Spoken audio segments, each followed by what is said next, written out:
Did you conduct the autopsy on the decedent, in this case, Michael Joseph Jackson? Yes. When did you conduct that autopsy, Dr. Rogers? That was on June 26, 2009.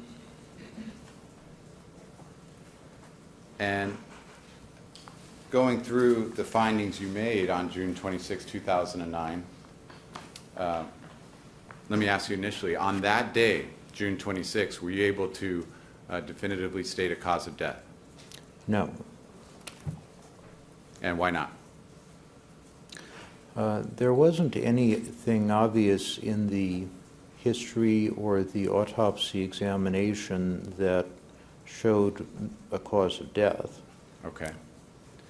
Let me ask you about the general health of Mr. Jackson as related by you and your findings in the autopsy report. Generally speaking, how would you characterize the overall health of Mr. Jackson based on your autopsy findings? I believe that he was healthier than the average person of his age. He had an enlargement of the prostate gland, which meant that it was difficult to urinate, so he was retaining urine. Okay. He had vitiligo, which is a skin disorder, and he had a polyp of his colon. The nervous system showed mild diffuse swelling.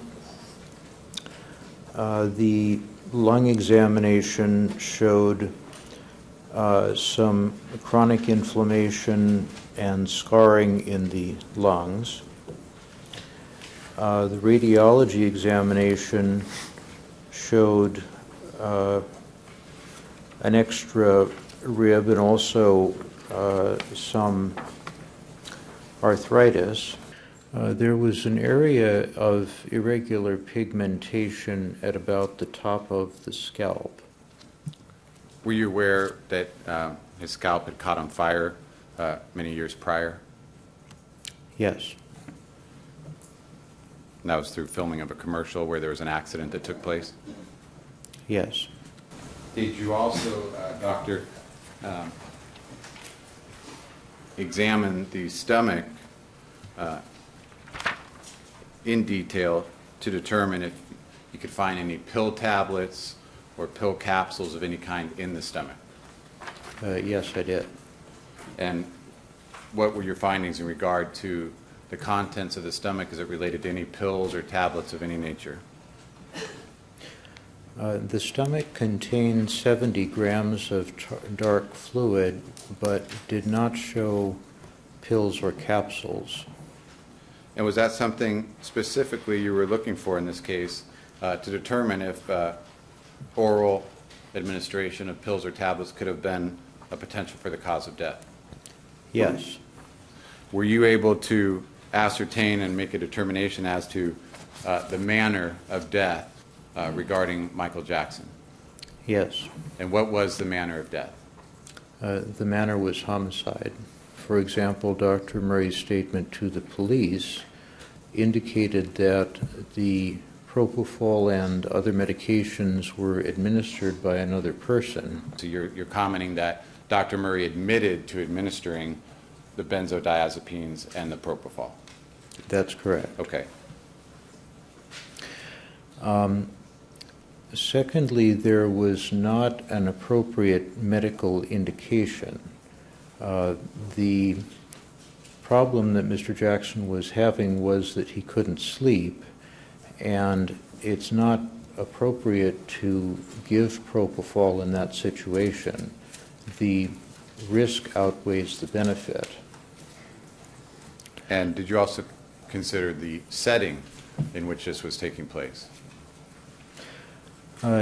Yes, the setting was outside of a hospital or clinic. It was apparently in a home, and so there were a number of things that would ordinarily be used with propofol that were not available in this case.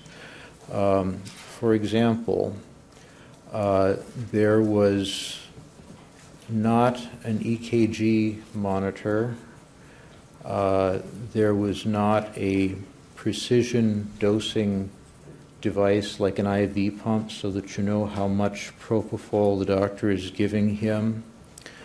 There was not equipment available to resuscitate Mr. Jackson adequately if he were to stop breathing. For example, there was not an endotracheal tube or medication that could be used to improve his circulatory function. And then finally, the circumstances, from my point of view, do not support self-administration of propofol. Did you determine what the cause of death was as it related to Michael Jackson's death on June 25, 2009? Yes.